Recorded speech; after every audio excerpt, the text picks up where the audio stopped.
Hello বন্ধুরা, আজকে আবার নতুন একটা ভিডিও নিয়ে হাজির হলাম। বাটা মাছ নিয়ে সকাল সকাল খুব সুন্দর বাটা মাছগুলো দেখছি, বড় বড় সাইজের। হ্যাঁ, ডলি এখন একটু পরিষ্কার করে নিচ্ছে বাটা মাছগুলোকে, পরে রান্না হবে, তোমাদেরকে দেখাবো একটু কাঁচকলা দিয়ে। বলো যে তোমার পেট খারাপ। হ্যাঁ, আমার পেটটাও একটু খারাপ হয়ে গেছে।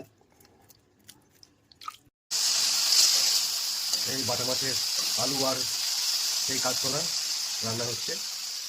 আর এই যে বাটা মাছগুলো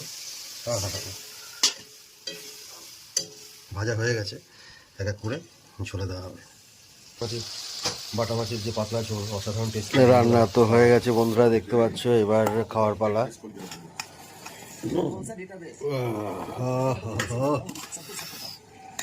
কি পিস বাটা মাছ বলে কথা, এক পিস খেলেই শান্তি বাটা মাছ।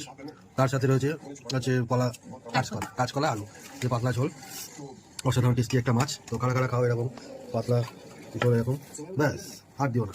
বাটা খাবারটা সেই লেভেলের হয়েছে, দেখতে পাচ্ছ কীরকম আলু যেরকম গলেছে, কাঁচকলাটা হচ্ছে সেই লেভেলের। কী বলবো, অসাধারণ। আর রান্না যদি অসাধারণ হয়, খাবার তো পুরো দুপুরের একদম জমে যায়। দারুণ দারুণ রান্না হয়েছে। আর এই বাটা মাছের ঝোল আমার খুব প্রিয়, ভালোই লাগে কাঁচকলা দিয়ে। তো একটু বাটা মাছ নিলাম, তাই কাঁচকলাটাও নিয়ে নিলাম বাজার থেকে, আর রান্নাও করে ফেললো ডলি। দারুণ লাগছে আজকের। তো বন্ধুরা, কারা কারা এই বাটা মাছ ভালোবাসো অবশ্যই কমেন্ট করে জানাবে। ধন্যবাদ।